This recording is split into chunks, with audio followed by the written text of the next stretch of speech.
kick off our opening drive, brought to you by Chevy. This is our first down.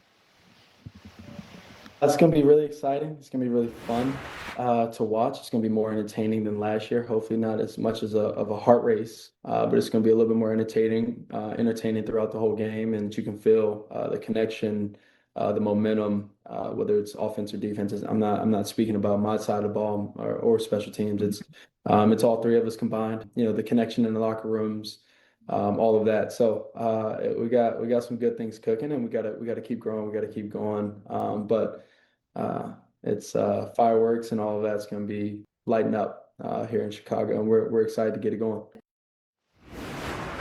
Going to be more entertaining than last year. There were 7 come-from-behind wins inside 2 minutes, Caleb. I don't know if I can handle more exciting than last year. I don't think it will be. I don't think it can be. Last year was magic, and I think what he's looking at is just they're going to be improved, and they could be numbingly consistent, and that would be acceptable because that would show the growth in this offense. I think the excitement that I think can grow, and he has a reason to be excited, is they were second in the NFL in explosive plays with 127.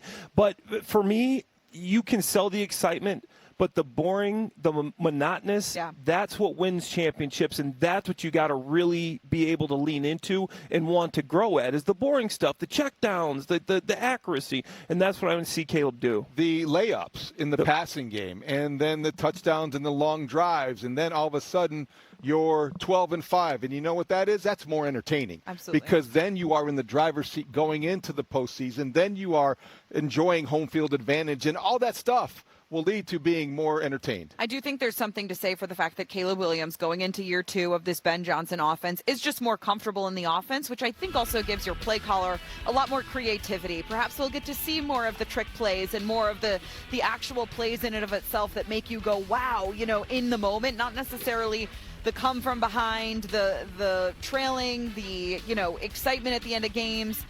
More so just maybe in-game, part of the game plan, the offense itself can be more loose. And I think as we talk about Caleb Williams, as we do so often, we have to be careful. Last year was all about the maturation process from year 1 to year 2 because he did take such a large step. This year, I think you also have to be conscious of that.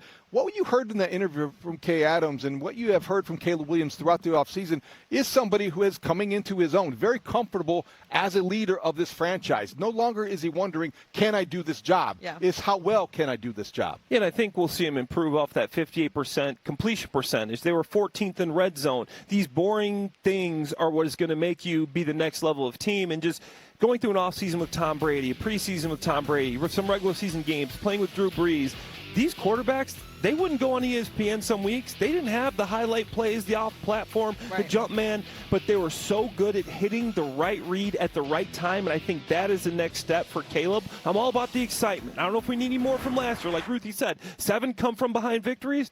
Let's do the easy stuff well, and then you won't have to be in that situation. And every guy you mentioned made everyone around him better and elevated the level of play, and that's the next step. Quickly, when you think about exciting teams in the National Football League, who do you think of? Exciting Rams. Offenses. Rams was my answer. Rams, Lions with Amon-Ra, Jameson Williams, 49ers. Ribs, 49ers. I love watching the 49ers just because of the sequencing of plays, the imagination of a Kyle Shanahan. That was one of the best games last year, Yes. that Bears-49ers game. That was so back and forth, and the Bears had a chance to win there at the end. All right, let's go to our second down of this opening drive, as we did get some news over the weekend as training camp practices will officially begin on Wednesday, but not for a handful of players who will be starting on the physically unable to perform list or the non-football injury list, including Kyler Gordon, 𝗦𝗫cie 𝗰𝗶𝗹, Shamar Turner, Noah Sewell, Keyshawn Elliott, and TJ Edwards, guys, on non-football injury list. How concerned? Let's start with the big one here. And Kyler Gordon beginning the season on the PUP list. We know he didn't participate in the majority of the offseason program. I think there was some expectation from maybe the fan base externally that Kyler Gordon was going to be ready to go for training camp. And this designation could change any day, could change any moment. But I think the reaction to this shows you a couple of things. Number one, how little faith there is in Kyler Gordon heading into the season because of his past lack of availability. But number two, more than anything, the belief in Ben Johnson. When Ben Johnson talks publicly about how little he trusts a player, people listen. And I think when he said what he said about Kyler Gordon, that resonates when you see something like this, which is really no big deal at the end of July before training camp, I don't believe. But because Ben Johnson says he doesn't trust the player, neither do you.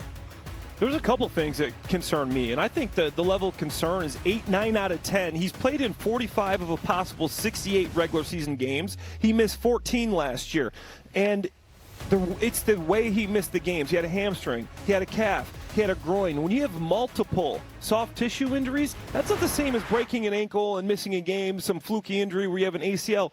To me, that's concerning. That's a trend. And when you have a guy that you paid so much, that means so much to your defense because you don't have a great backup plan there. Malik Muhammad played over 90% of his snaps in college outside corner. Yes, Cam Lewis is a guy that can play some slot. He can play some safety. He's a versatile piece. He's a little bit in that Chauncey Gardner-Johnson role, but Kyler Gordon changes your entire defense if he can't play. And when it's multiple soft tissue injuries, what I've seen in my career is that's not something that stops. Since he signed that 3-year, $40 million contract in April of 2025, just over a year ago, you haven't seen him live up to it. And I think that's the bottom line here. With a new coaching staff, you just want to see your highest paid players act like it on the field, and we haven't really seen that yet. Because it is cliche to see players who get paid, then they back off, or they do something differently in their preparation, and until he gets on the field and proves that that isn't true, we're going to assume that it is. And I'll say this, though. If he were on the active roster right now, if he were able to practice on day one,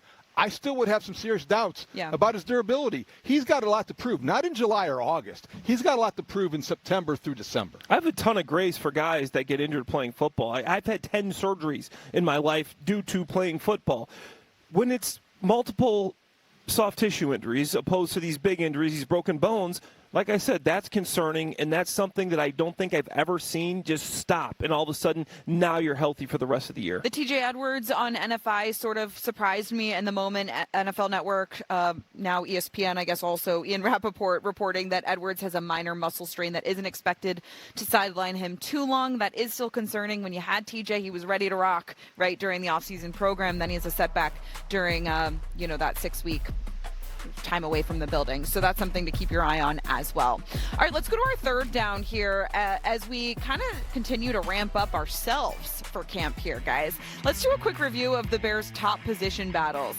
I think we can all agree left tackle, center, wide receiver 3, and cornerback 2 all under competition or at least some scrutiny there. Which position battle, guys, do you think will end the soonest? I think Braxton Jones will assume the leadership role and the number 1 spot at left tackle. I think his offseason will remind everybody that when he's healthy, he's the guy that you can trust. He's the guy that had 40 starts coming into last season, and that last season was about getting whole and right more than anything. So I think that's the first one. The other one might be the center position. I think they may go with Bradbury heading into week 1 just because you want that kind of certainty at that key spot. Yeah, it's Braxton Jones. He's got to control this competition, not just survive it. He's a guy that's put in an excellent position. If you have a good year, you're just setting up your career. You're getting another contract. It's big.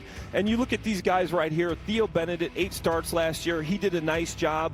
Jedrick Wills, a guy that had 57 starts in 58 games. Yes, he missed the entire season. Intriguing. Krana Magaji. The guy has 36-inch arms. He can run a 5.40. He's got an 86-inch wingspan. This guy was created in a lab. If he stays healthy, I'm curious. I'm intrigued to see what he can do. But I think Braxton Jones is the guy. He's healthy this year. There's a difference between getting better and getting back in an offseason. He's had a chance to get better this offseason. I think he controls it. Which battle do you think will last the longest? I think the wide receiver battle won't be decided really until you start playing the games. I think what happens is that in games, someone will step forward. They may start a different way in a depth chart, but let's face it, they're going to be a constant rotation and different receivers going in and out. And I think whoever is able to take advantage of these opportunities without DJ Moore there will be the go-to guy. For me, I don't think the wide receiver battle is going to be a consistent, this is the 1, 2, 3, 4, 5. Right. Ben Johnson likes to use them like a basketball team. He's going to have different personnel packages for Xavier Thomas, for Khalif Raymond, for Jade Walker, depending on the matchup, depending on what he wants to do, who he wants to get the ball to. For me, it's cornerback. I think this is going to be a 3-man race. I don't think Tyreek Stevenson is going to have a leg up on Malik Muhammad or even Terrell Smith. I think they're going to see what these guys can do. Is Terrell Smith back from that torn patellar tendon he suffered in preseason? Is a guy like Malik Muhammad able to come in and change and show that he can play with the speed of the game? So I think this is going to be an open competition. Tyreek might be in pole position, but I think this goes into the end of training camp, and I think it's going to be curious to see how these guys perform. And I think that will determine also how they play in the nickel role and who goes in and steps into the fifth defensive back's job. All right, let's go to our fourth down of our opening drive. After we had the news on Friday that Caleb Williams was ranked 51st on the NFL's top 100 list, voted on, of course, by his peers. It was announced today Joe Thuney came in at number 49 on the list. The Bears veteran guard made an immediate impact, of course, in his first season here in Chicago. He's really done that everywhere he's been. He, of course, won the NFL's first ever Protector of the Year award, which was given to the league's best offensive lineman. Are you guys surprised to see Joe Thuney not higher on this list? I am a little bit, but yes and no. Yes, because he deserves, I think, to be higher on this list. No, because I think he is typical of the way that people take for granted what he does. So he doesn't go higher because it doesn't come to mind, and I think he's somebody that's easy to overlook until he's gone, and then you will miss him in a big way. He allowed 0 sacks, 1 quarterback hit, only had 2 flags all year, played 99.5% of the Bears' offensive snaps, 643 pass block snaps without giving up a sack. So this guy should be higher, but the only thing is in the NFL, we don't value the guard like we value other positions. Right. You know, wide receiver, flashy, running back, flashy, even the offensive tackles, they get a little bit more love. To me, he's the best guard in the NFL, and that deserves a higher position. That's not an easy position to play. He even moves out and plays left tackle when he needs to. He played it last year with the Chiefs. He played it here in a playoff game. So Joe Thuney deserves to be higher than he is. In my opinion, he's the number 1 roommate, but he should be a top 30, top 20 offensive player in the NFL. And to your point, he's at 51, and I think he'll be the highest rated guard at 51. Right. So, or 49, excuse me. And when you look at what he is at 49, that's not a premium position if he's the highest rated guard at that spot. I think maybe we'll see some tackles, right? Higher up, but we're not going to see any more guards. Maybe a And if center, we do, it's maybe some blasphemy. tackles, probably not any more guards. Yeah, right, exactly. Okay, real quickly, any snub of Bears that didn't make the list? Because I imagine, guys, there's not going to be any more Bears. I would hope Darnell Wright is on this list next year. Yeah, he should be on the list next year. And if this was a list that started about the halfway point of the season to the end of the season, Colson Loveland would have a gripe there. But, I had to get my Loveland in there. Yeah, always. But, every show. Every show, we got to get him in there.